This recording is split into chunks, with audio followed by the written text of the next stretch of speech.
অবশেষে জল্পনার অবসান।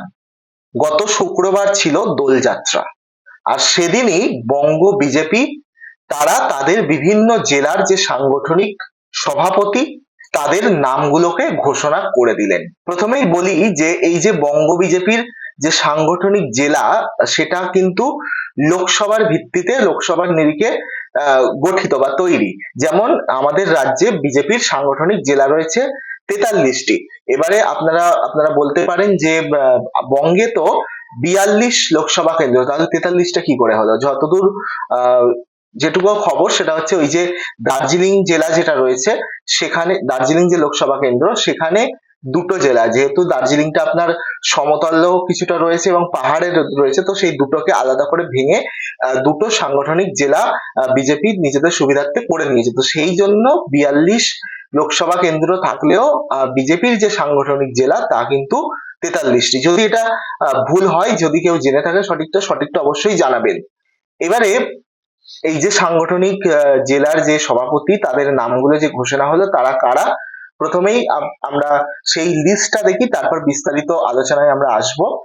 প্রথমে যদি বলি যে একটু দেখানোর চেষ্টা করব, এই যে প্রথমে যে জেলা, যে প্রেসিডেন্টের নাম সেটা হচ্ছে কোচবিহার। সেই কোচবিহারে কিন্তু অভিজিৎ বর্মন, জলপাইগুড়িতে শ্যামল রয়, শিলিগুড়িতে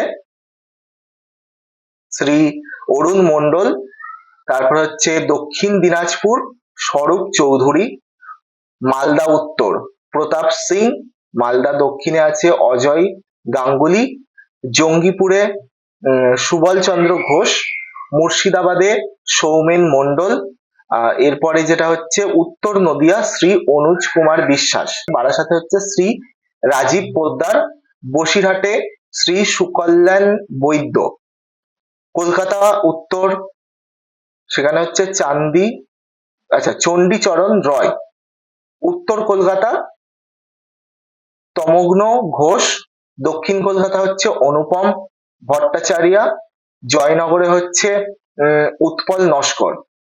আচ্ছা, এরপরে আমি বাকি যেটা আছে সেটাও দেখানোর চেষ্টা করি। সেটা হচ্ছে হাওড়া উত্তর, হাওড়া টাউন, সেখানে হচ্ছে গৌরাঙ্গ ভট্টাচার্য, শ্রীরামপুরে শ্রী সুমন ঘোষ, হুগলিতে গৌতম চ্যাটার্জি, আরামবাগে সুশান্ত বেরা, তমলুকে মলয় সিংহ, কাঁথিতে সোমনাথ রায়, বাঁকুড়াতে প্রসেনজিৎ চট্টোপাধ্যায় বা চ্যাটার্জি, পুরুলিয়াতে শঙ্কর মাহাতো, আসানসোলে দেবতনু ভট্টাচার্য, বর্ধমানে হচ্ছে অভিজিৎ তা। এই হচ্ছে দর্শক নতুন যে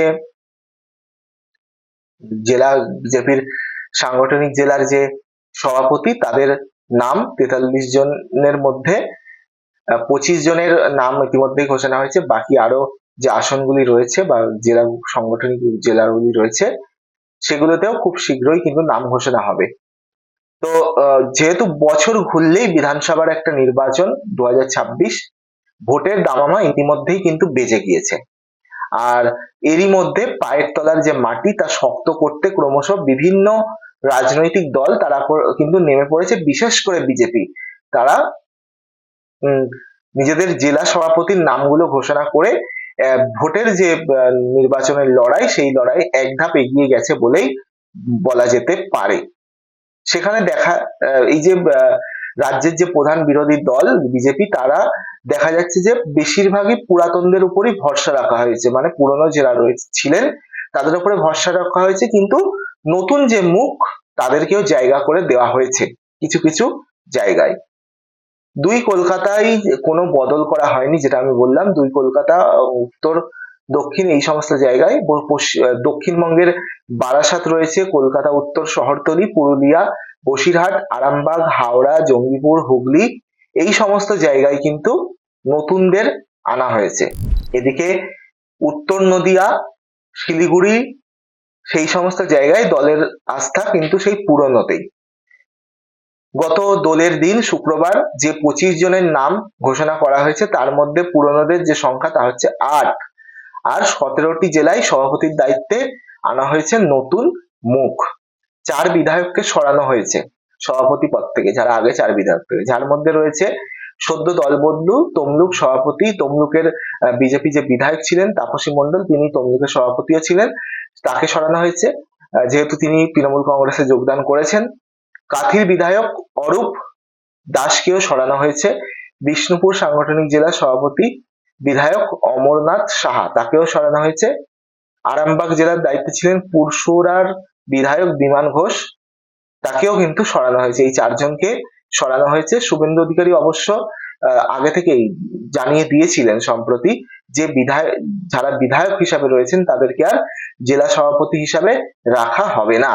ওদিকে আপাতত সব নাম ঘোষণা করা না হলেও খুব শীঘ্রই তা হবে বলে মনে করা হচ্ছে। কয়েকদিনের মধ্যে সমস্ত জেলা সভাপতিদের যে নাম রয়েছে তা ঘোষণা করা হবে। এরই মধ্যে রাজ্য সভাপতি কে হবে সেই জল্পনা আরো জোরালো হচ্ছে। কোনো নতুন মুখ নাকি মহিলা মুখ নাকি আবার সেই পুরনো কোনো নেতার উপরই ভরসা রাখবে কেন্দ্রীয় বিজেপি থেকে বঙ্গ বিজেপি, সেই দিকেই এখন নজর সকলের।